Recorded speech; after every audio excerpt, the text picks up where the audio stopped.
Deep in the mountains of Yellow Wind Ridge lies a fearsome demon who commands powerful magic. According to legend, he was once a mouse demon who cultivated beneath the sacred mountain. One day, he stole the sacred oil from a glass lantern, dimming its light. Fearing punishment from the Vajra guardians, he fled the mountain and eventually settled in Yellow Wind Cave, where he transformed into a demon and claimed the land as his own. In today's video, we'll continue the story of Journey to the West. After falling for a clever trick by the Tiger Vanguard, Sun Wukong and Zhu Bajiat are separated from their master. Tharng Shanzong is captured and taken to Yellow Wind Cave. What dangers lie ahead for him? I'm Mr. Yao, and welcome to the Leyenda Yokai channel.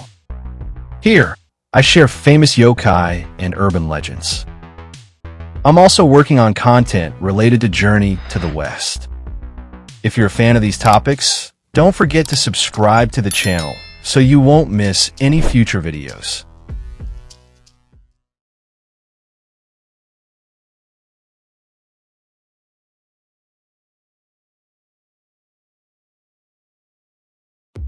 After wreaking havoc in heaven, Sun Wukong had already become a legendary figure known throughout the three realms.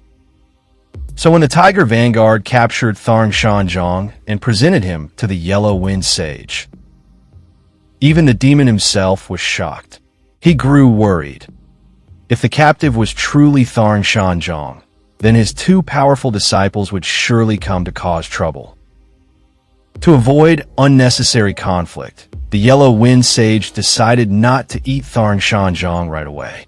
Instead, he tied him to the wind-fixing stake behind the cave, planning to wait a few days. If no one showed up after 3 to 5 days, he would then enjoy his monk meat in peace.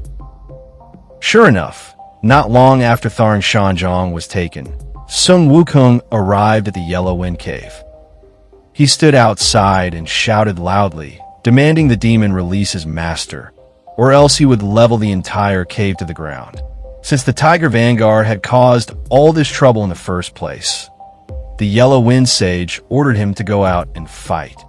Though extremely reluctant, the Tiger Vanguard had no choice but to obey. Unfortunately, it didn't take long before he was struck dead by Zhu Bajiat with a single blow from his rake. After the Tiger Vanguard was killed, Sun Wukong returned to the entrance of Yellow Wind Cave once again and challenged the Yellow Wind Sage, mocking him for only daring to send his underlings to fight while hiding inside himself. The Yellow Wind Sage was finally provoked. Furious, he stormed out of the cave to engage Sun Wukong in battle. Wielding a three-pronged fork, the Yellow Wind Sage proved to be a formidable opponent. The two clashed fiercely on Yellow Wind Ridge for over 30 rounds without a clear winner. Sun Wukong then unleashed his technique, transforming his hairs into countless clones to surround and overwhelm the Yellow Wind Sage. Facing a horde of Wukong, the Yellow Wind Sage began to lose ground and grew anxious. In desperation, he revealed his ultimate technique, the Samadhi Divine Wind. Opening his mouth wide, the Yellow Wind Sage unleashed a fierce gale. Wukong struggled to keep his footing and had to quickly retract his hairs before charging at the Yellow Wind Sage once again. But the Yellow Wind Sage then released another powerful demonic wind, causing Wukong's fiery golden eyes to sting unbearably, leaving him unable to open his eyes. With his eyes injured, Sun Wukong had no choice but to retreat for the time being. Zhu Bajiat quickly helped him escape from Yellow Wind Cave, searching for a place where they could rest and recover. Ever since Tharng Shanzong began his journey westward to retrieve the scriptures, the gods of heaven had been secretly watching over him, prepared to offer aid when the time was right. Just as Wukong was defeated, the guardian deity of the faith, Galan Bodhisattva, happened to pass by and decided to lend a hidden hand. The Galan Bodhisattva conjured a small thatched hut and transformed himself into a white-haired elderly waiting inside. When Zhu Bajiat spotted the hut, he supported the injured Wukong and approached to ask for shelter. The old man warmly inquired how Wukong had been hurt, and then took the opportunity to explain. Wukong's eyes had been damaged by the Samadhi divine wind, and the only thing capable of countering that wind was the calm wind pearl held by Lingji Bodhisattva. The old man offered them lodging for the night and brought out a miraculous ointment called the 3-flower 9-seed balm to treat Wukong's injuries. He instructed Wukong not to open his eyes until morning, no matter what. The next day, Wukong awoke to find that his eyes had fully healed, but the thatched hut had completely vanished without a trace. He realized that some deity must have helped him in secret. But recalling how Guanyin had once instructed the gods that they could only assist from the shadows and never openly reveal themselves, he chose not to investigate further. Following the old man's guidance, Wukong set off and eventually found Lingji Bodhisattva, from whom he borrowed the calm wind pearl. With the sacred treasure in hand, Wukong wasted no time and rushed back to Yellow Wind Cave, determined to rescue his master, Tharng Shanzhong. When a Yellow Wind Sage saw that Sun Wukong, whom he had once defeated, had returned, he didn't feel fear. On the contrary, he became smug and overconfident. He was certain that with his Samadhi divine wind, he could easily win again. But to his great surprise, no matter how fiercely he summoned the wind, Wukong, now protected by the calm wind pearl, remained completely unharmed.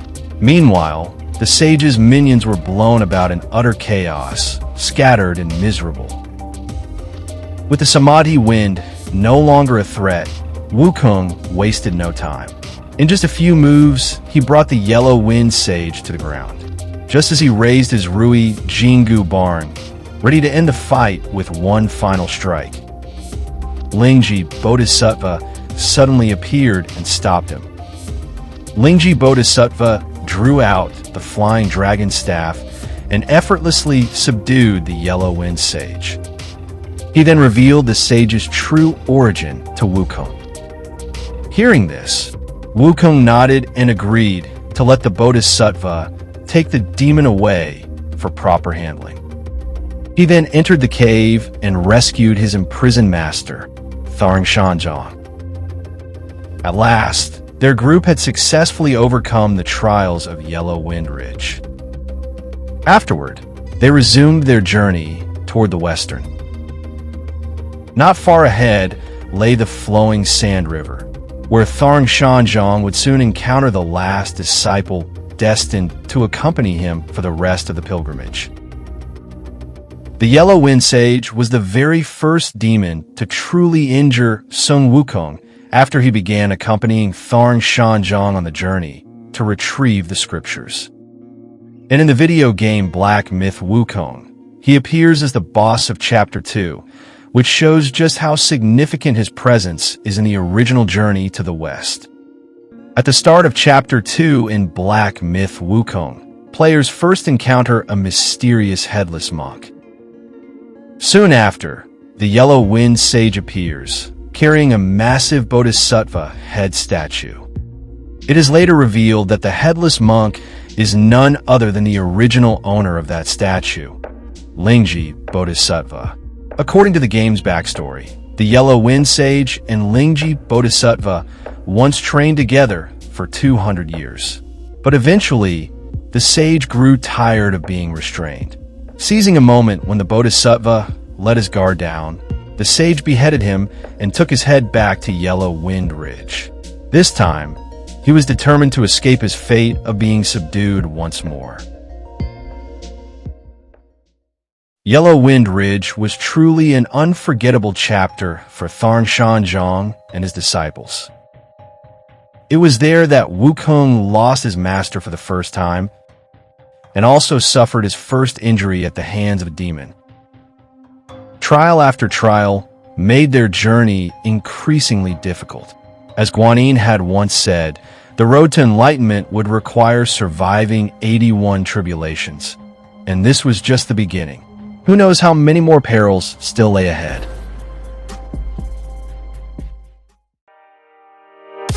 If you enjoy my channel, please help by hitting the subscribe button and turning on the notification bell so you won't miss my upcoming videos. Thank you for watching until the end, and I'll see you next time.